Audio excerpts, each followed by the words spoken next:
E aí, galera, quem tá falando aqui é o Rod e isso é pra dizer que nós perdemos os últimos 30 minutos desse podcast. A gente tentou encontrar nos nossos backups, na rede toda, mas não tem. Então é pra dizer que esse episódio, de fato, ele tá incompleto porque o arquivo foi corrompido. Mas a gente trouxe pra vocês o que tinha sobrando e a gente espera que isso não faça tanta falta, tá bom? Um grande abraço e fiquem com o Vortex.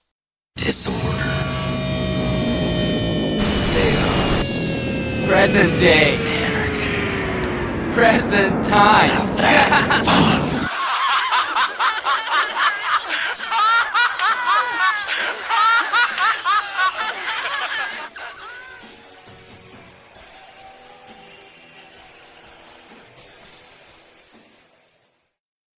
Ô Rodrigo, mas e assim, agora que você conseguiu achar a Nutella que a Raquel tinha escondido, quais serão as consequências quando ela for procurar a Nutella? Não, mas eu vou pegar só um pouquinho, sim. É porque ela fez um mousse de leite ninho, tem que falar baixo, né? Ela fez um mousse de leite ninho com Nutella. Só que ela falou assim, eu escondi a Nutella porque depois eu vou fazer outro mousse. Eu falei, não, tudo bem. Só que, né, tem tipo assim, tem bastante Nutella pra outro mousse, né? Só que tipo assim, eu tenho 12 anos, né, então... Aí, mano, mas é um negócio muito difícil, cara. Tem vezes assim que eu tô aqui com a Gisele em casa, aí a gente olha um pro outro e fala assim, porra, não tem um docinho. Chapados! Aí ela vai lá e abre o esconderijo e tira. Não, cara, não. Às vezes a gente se dá bem de achar doce. A gente talvez comprasse e achar. Não dá não. O doce aqui não dura não, mano. Ô, Vitor, aí velho. Aqui também a gente gosta muito de doce, só que a Raquel mantém um estoque de comida em casa, que é, se tiver a Terceira Guerra Mundial hoje, a gente não tem problema, porque tem tanta coisa aqui que... Caralho. Aí, Mano, olha que da hora. Faz 3 meses que o Rodrigo tá morando, tendo uma vida de adulto, e ele já tem comida estocada. BH não é para principiantes. e, mano, aqui é a praga do Egito. Aqui não dura nada, não. Caralho. Pela comida sou eu, mano, porque é foda. Eu falo assim, mas o que a gente vai comer? Ela, você vai ver, eu vou ficar responsável pela comida, eu tenho que ficar inteirada também, que você fica me perguntando essas coisas, eu não sei o que eu faço, não sei o que. De casal maconheiro é sempre em volta de comida. A gente sempre tem que comer, sempre tem que matar a larica. Agora! Este é Vortex Chaoscast. Agora!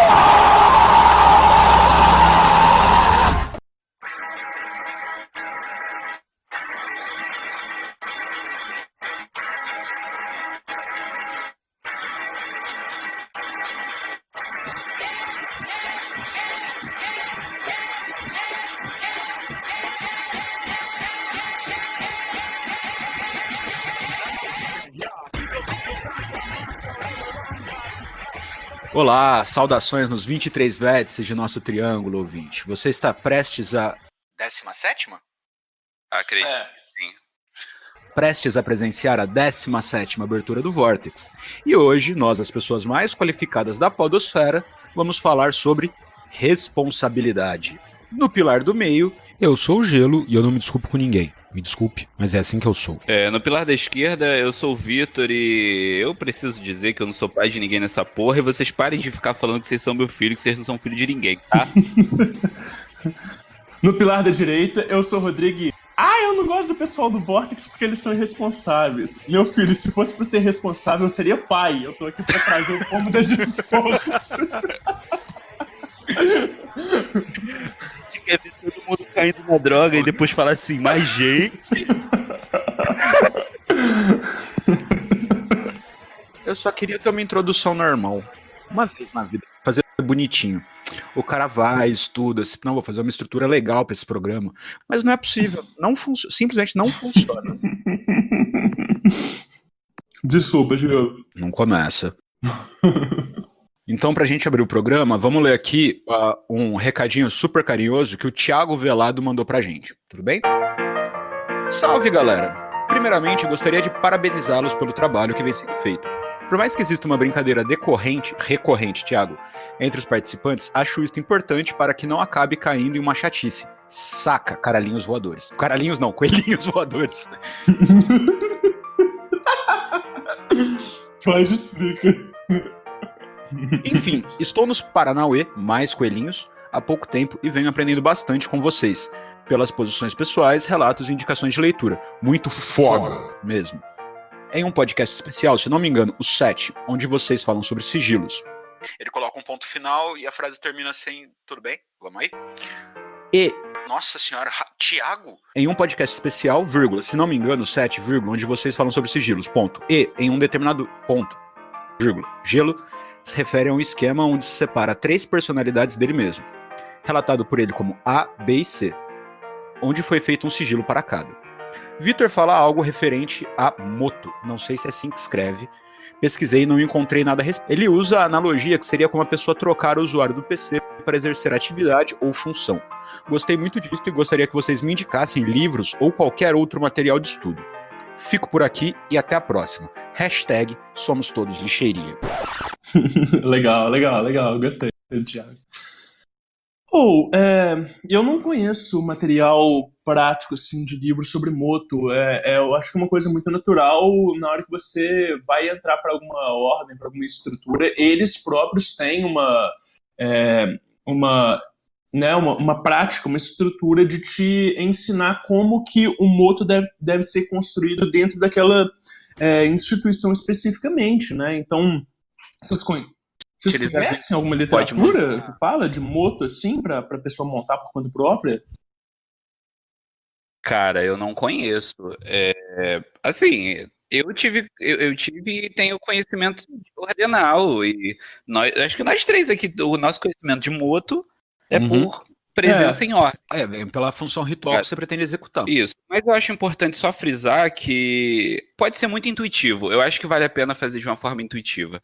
Já que você conseguiu compreender o lance dos trabalhos e tudo mais, tenta entender e segmentar. Porque através da segmentação, quanto mais você vai definindo as coisas que você está se propondo a fazer a nível de... Não plataforma, mas a nível de, entre aspas, pasta, eu acho que você vai conseguir definir seu moto. Porque, por exemplo, se você entende que uma prática que você quer fazer não corresponde a outras práticas que você queira determinar para o andamento da sua trajetória mágica, eu acho interessante que você divida suas personalidades e você consiga construir elas. Assim como você constrói um sigilo, determinando começo, meio e fim, forma de atuação e tudo mais, você tem que definir também as formas de atuação dessa sua personalidade. Se vai ser uma personalidade mais feroz, mais sanguínea. O que eu posso te recomendar fazer é dar uma lida no... Deixa eu ver aqui, acho que é o livro do... é um do Franz Bardon, cara. Pera aí, que fala que iniciação... acho que é a iniciação dele. Acho que é o caminho prático do adepto. Isso, magia prática, o caminho do adepto. Lá no começo do livro, ele fala sobre os corpos. E ele fala sobre o lance do temperamento sanguíneo. Isso. E tudo mais. Em cima desse lance de temperamento, você pode determinar o início do desenvolvimento do seu moto. Vale a pena você dar uma olhada lá. Só lembrando uma coisa, pro Thiago, para ele fazer uma diferenciação da gente não chamar de moto essas personalidades paralelas. Apenas pelo seguinte motivo, um motivo informal, né? De que o moto ele é seu objetivo mágico naquele período da sua vida ou dentro daquela ordem específica. Então ele vai traduzir a soma de todas as suas personalidades e a forma como você encara tudo que está acontecendo ao seu redor. Então, é legal que você tenha essa diferenciação entre o que é um moto mesmo, assim, o que é um moto mágico, e o que seriam as suas personalidades paralelas, etc. Só para haver essa divisão. Por exemplo, igual o Diego falou, ele usa 3 nomes diferentes dentro do propósito dele ali. E provavelmente ele deve ter um moto à parte dele que consiga contemplar esses 3 nomes. Ou seja, essas personalidades elas são ferramentas do moto. Vocês botam fé no que eu tô falando? Isso, é o que eu ia entrar nisso. Sobre o material de estudo, realmente moto é uma coisa que tem a ver com um trabalho cerimonial prático dentro de uma ordem. Você não usa moto para nenhuma outra finalidade que não para direcionar a sua vontade mágica. Então, falar pro Thiago, ter em mente que moto é uma coisa realmente muito grande e, assim, não é tão operativo. Você vai pagar o preço por ele. Isso! Que apague lá no papelzinho do Eu Demiurgo. vou deixar tá ligado? anotado aqui para colocar depois no post. Tem um material bem interessante em que vai falando das sucessivas trocas de moto do Crowley. Que ele vai do VVVV para, acho que saíram todos os Vs, ele se torna Perdurabo e por aí vai, e assim vai variando. Tanto que quando o Crowley vai escrever sobre filosofia oriental, ele adota um outro nome. No meu caso específico, Thiago, essa forma de trabalho é o que eu faço com astrologia. Então eu sigilei três grandes áreas, três grandes temas que eu vi que eu tenho no meu mapa, e a partir deles eu consegui separar que tipo de energia eu consigo trabalhar. Então eu tenho a personalidade A, B e C, e eu assumo elas numa espécie de assunção forma-deus, dependendo da atividade que eu vou fazer. Talvez não fique claro pro ouvinte, mas, Vitor, lembra aquela vez que eu falei que eu precisava de um... Mas é aquele negócio que eu falei pra você, que eu tava indo sair com a moça e tal, e eu ia assumir uma determinada postura? Régulos. Sim. Isso, perfeito. Régulos. Para determinadas situações, que nem eu tenho uma forma para situações sociais, para situações de trabalho e para situações que eu não consigo chamar de outra forma, a não ser o trabalho com a caridade. Então eu tenho 3 e eu consigo me organizar. Então eu assumo isso e isso me ajuda no meu trabalho. Pois bem, Thiago, Thiago, então é mais ou menos isso, cara. Dando uma sintetizada no que os meninos falaram, um material próprio sobre isso eu não conheço. Se alguém conhecer, bota lá no post do site mesmo. E depois vou dar uma olhada nesse material do Crowley que eu falei e deixar disponível para vocês darem uma olhada. E a importância de saber diferenciar o que é exatamente um moto e o que é uma personalidade. Isso vai ser importante. O que eu poderia recomendar é a leitura de biografias. Rodrigo, por exemplo, está lendo a biografia do Crowley e eu li a mesma biografia que ele. Lá fala de todas as mudanças de moto do Crowley, menos a de estudo de magia oriental. Quando ele fez estudo de magia oriental, se eu não me engano, ele teve um moto, eu não lembro, não tenho certeza disso, posso estar falando merda, e geralmente eu falo muita merda. Mas dá uma lida nas biografias pelo menos do Crowley, que é mais fácil de achar. Naquele tijolão da Golden Dawn, fala também de moto. Mas é o que a gente tá falando, velho. Passa por alto. Ele não te ensina como construir moto, mas ele fala, tipo assim, do moto da galera da época, da Florence Farr, saca? Tipo, ele te dá uma listinha bacaninha, assim. Então, enfim, é material de ordem iniciática. Mas eu vou dar uma pesquisada, porque realmente, nem que seja material acadêmico, também dá uma pesquisada no Google Scholar, que é a ferramenta do Google que te entrega materiais acadêmicos. De repente você consegue encontrar alguma coisa. Lá você acha muita coisa. Inclusive, foi lá que o Peu até achou, o Peu do Foco, ele achou um artigo que fala... Eu acho que foi lá que ele achou, sei lá. Um artigo que conta que o Abramelin que a gente estuda, ele é a pior versão do ritual. A versão mais cagada desse ritual é justamente a que a gente lê nos livros. Então, vamos ficar por aqui com o e-mail para não estender muito. E, enfim, obrigado pelo e-mail, Thiago. Antes da gente passar para a pauta mesmo, eu preciso fazer um anúncio.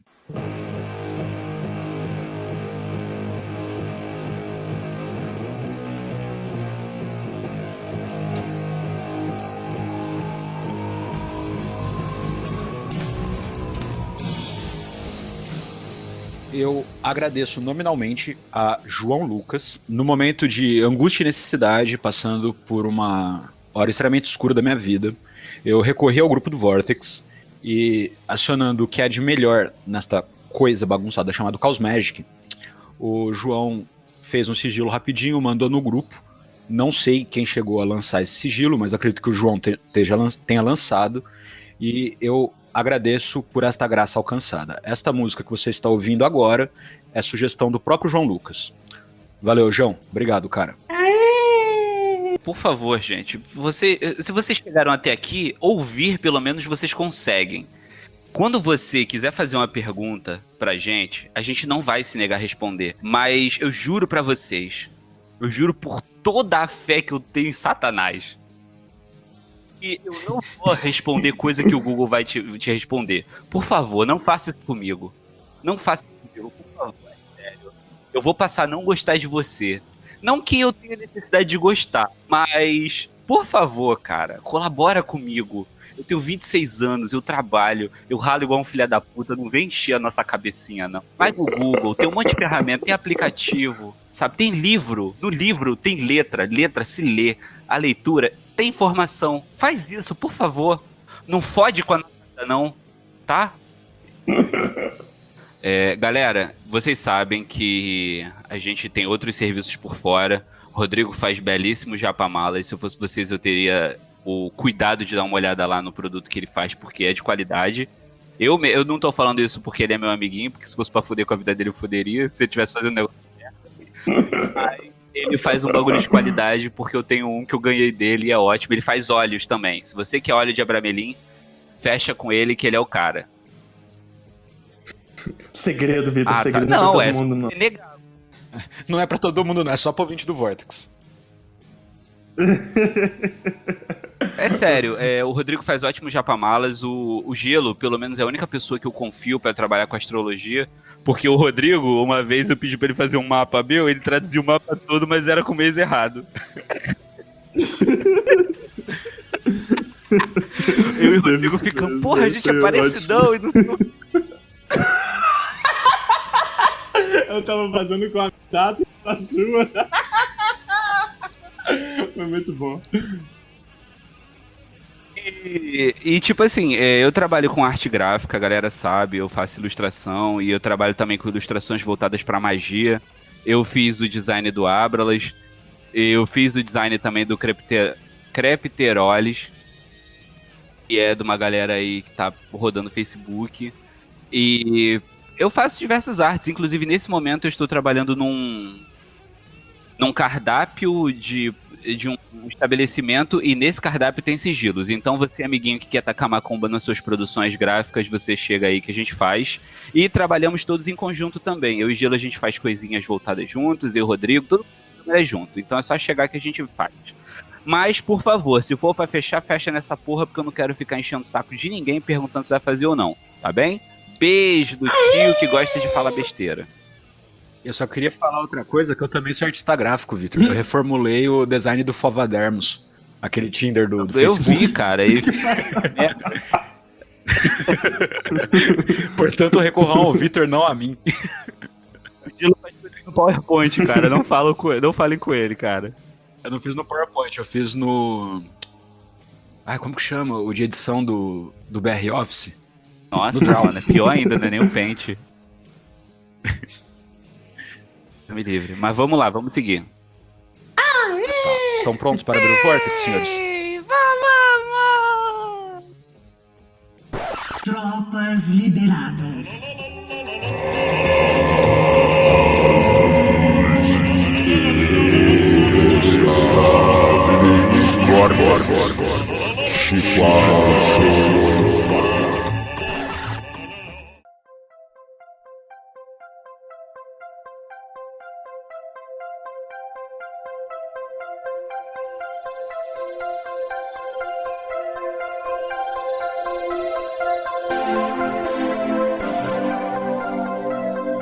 Como em qualquer caminhada, você precisa estabelecer um negócio chamado responsabilidade para o que você vai fazer. Principalmente porque você está se ligando a coisas que espera-se que sejam importantes para você. Sendo assim, toda pessoa consciente do caminho que está seguindo, ela vai estabelecer para si próprio os referenciais que vão nortear essa ação dela. Nós já conversamos em programas passados sobre dualidades. O que se vai dizer aqui não passa, novamente, por certo e errado. Passa pela palavrinha mágica responsabilidade. A gente vai tentar gerar algum tipo de definição para a gente trabalhar e a gente vai conversar sobre responsabilidade quanto à jornada própria, quanto a como lidamos com os outros e também sobre como nós informamos pessoas e o tipo de conhecimento que a gente entrega. Não só a gente com o podcast, mas cada um de vocês, que às vezes as pessoas perguntam coisas e vocês respondem. A primeira questão que eu vou colocar aqui é: até onde vai a minha responsabilidade? Mas aí vai depender só em que quesito. Porque, por exemplo, como podcasters que somos, deixo aqui registrado o meu protesto.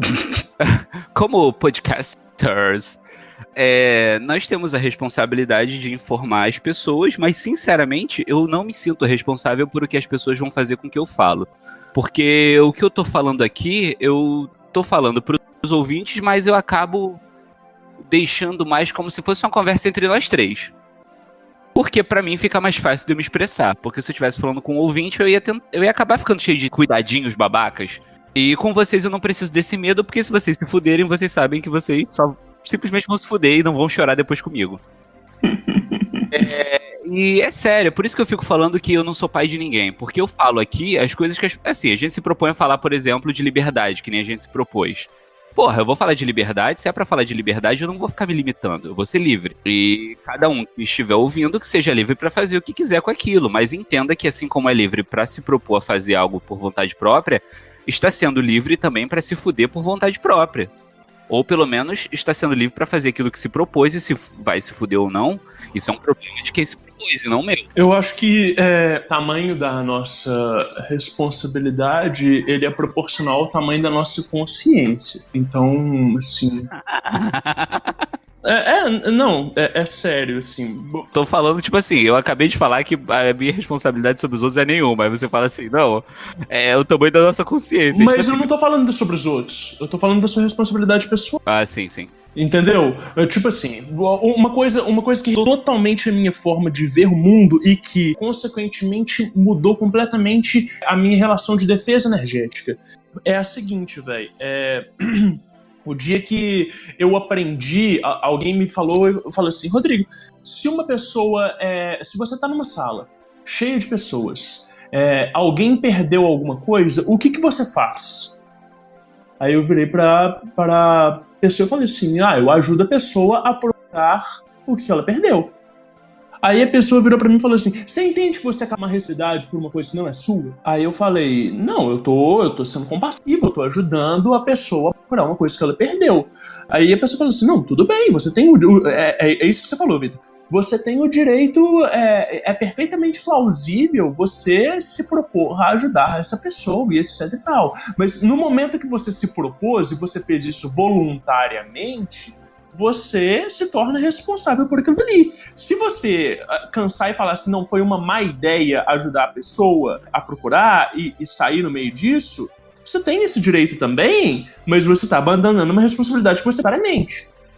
Aí a pessoa virou pra mim e falou assim, o que eu tô tentando te ensinar aqui é que as pessoas, quando elas pedem ajuda, elas estão no direito delas de pedir ajuda, assim como você tem o direito de querer ajudar ou não, saca? E quando você assume a responsabilidade de ajudar alguém, você tá entrando numa relação energética com aquela pessoa. Então, não é tudo que todo mundo te pede, ou não é toda demanda que aparece que você tem que cumprir ela imediatamente. Pelo contrário, você tem que tomar cuidado com suas escolhas. Porque as suas escolhas, elas te condicionam a uma situação específica de responsabilidade. Bota fé? Essa noção da responsabilidade como aquilo que cria o meu limite de segurança e ao mesmo tempo cria o limite de segurança do outro, eu acho muito interessante. Porque normalmente a gente pensa em responsabilidade como aquilo que vai limitar a gente no sentido de dar, entre muitas aspas, um dever. Por exemplo, eu tenho a responsabilidade como professor de sociologia de criar as condições para que a pessoa reflita criticamente sobre a realidade dela. No entanto, isso não me exime, aliás, isso não me impede de passar algum ponto de vista pessoal que eu acredito que seja útil para que a pessoa faça uma reflexão. Por que eu estou falando isso? Quando você disse sobre essa questão da defesa energética, me ficou um gosto na boca que é mais ou menos o seguinte: cada vez que eu gero um ato, cada vez que eu tenho uma ação que leva a pessoa a fazer alguma coisa, eu estou me vinculando com ela. É isso? Isso! Então, nesse sentido, a responsabilidade seria uma coisa de saber até onde eu vou. Tem uma galerinha que me procura, eu passo um materialzinho que eu mesmo fiz, por quê? naquele cercadinho eu sei o que acontece. Então ali eu fico tranquilo. Caso alguém venha e me procura, pede um outro material, por exemplo, acontece muito do pessoal vir e me perguntar sobre, sei lá, alguns assuntos e eu acabo passando materiais externos, tá? Esses materiais externos, eles estão ancorados a uma coisa muito maior do que eu. Então ali eu sou basicamente um replicador. Eu não vejo tanta responsabilidade que eu tenho naquilo. No entanto, isso não me exime. E assim, não é uma coisa que passa pela minha consciência, é externo a mim. Dos efeitos que isso vai gerar, saca?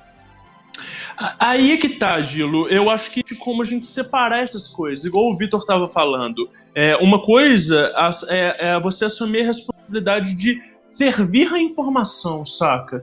E outra coisa é você ser o propiciador da pessoa utilizar aquela informação para alguma coisa que vai dar uma consequência maior. Entendeu o que eu quero dizer? Tipo assim, existem dois casos. Um caso que você só tá passando aquele conhecimento ali e a pessoa que vai pegar, vai acessar e vai fazer o que ela quiser, saca? Eu me responsabilizo a estar aqui gravando podcast com vocês. Ponto. Eu me responsabilizo a entregar este conteúdo na internet. Ponto. Entendeu? Agora, se a pessoa vai querer me ouvir e no final das contas ela vai querer se matar, isso não é um problema meu, não, entendeu? Eu não sei se é exatamente assim. Não, claro que, tipo assim, se eu falar se eu falar num podcast, se matem e a pessoa se matar, eu acabo responsável legalmente. Mas não é porque legalmente alguma coisa acontece que efetivamente, socialmente falando, aquilo funciona. Entendeu? Tudo bem se você quiser me prender porque eu acabei falando alguma coisa que levou alguém a cometer um crime ou alguma coisa do tipo. Mas se eu não falei diretamente com a pessoa, isso não é problema meu. Deixa eu completar, olha só.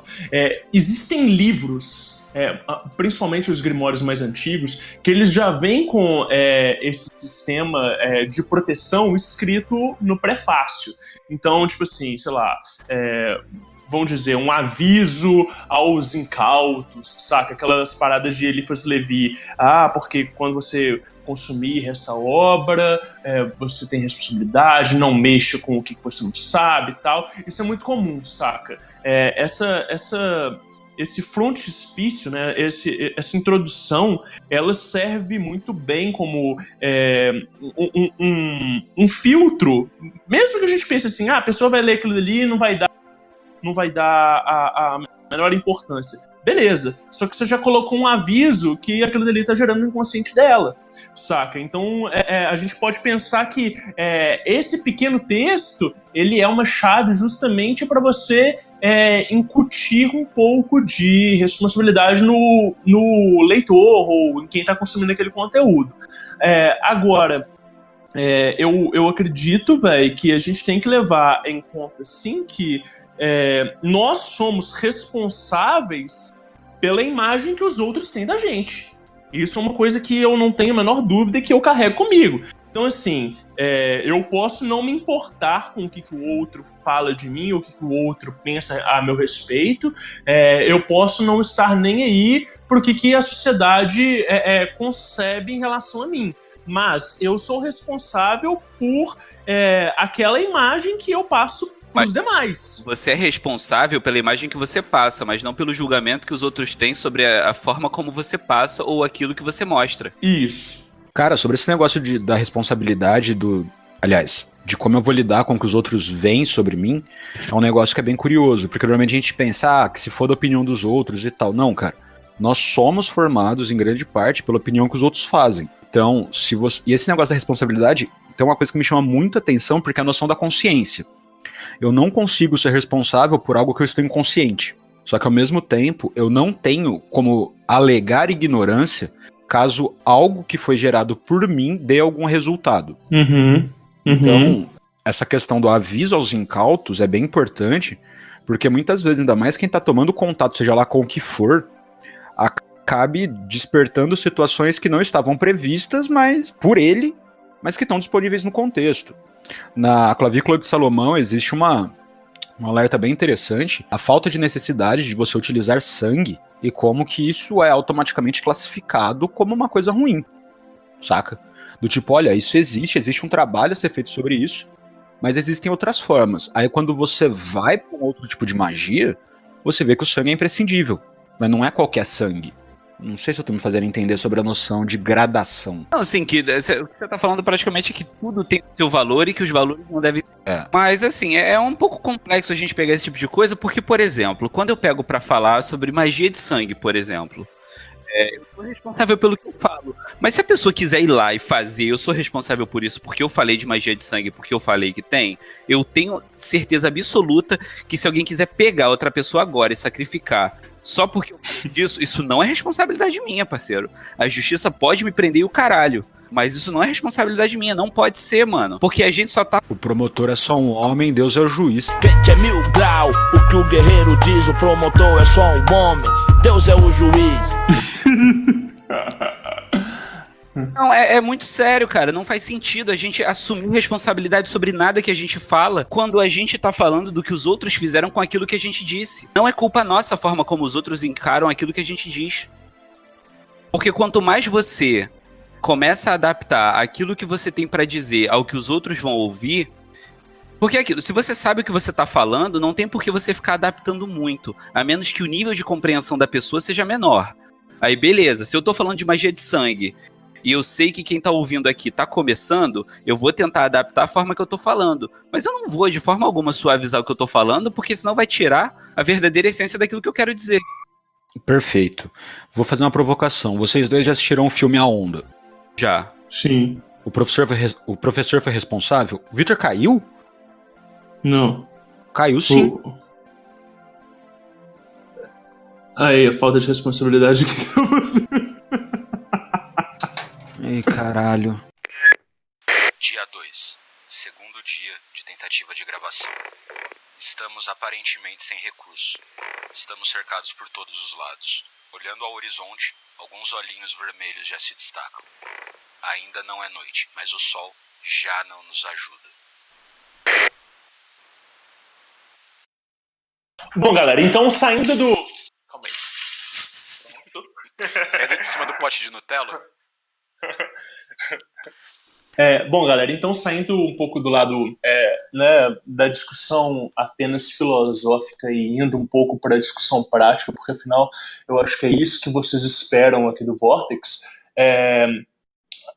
Quando a gente começa na magia e a gente tem um mínimo de educação e de cuidado, né, com o que a gente faz, a gente sempre tem essa discussão de qual que é a nossa responsabilidade com aquilo que a gente está fazendo. Então, tem muita gente que tem muitos dedos para tocar na realidade sem saber qual que vai ser o desdobramento daquilo dali e até onde cabe responsabilidade da pessoa na hora que ela intervém na realidade.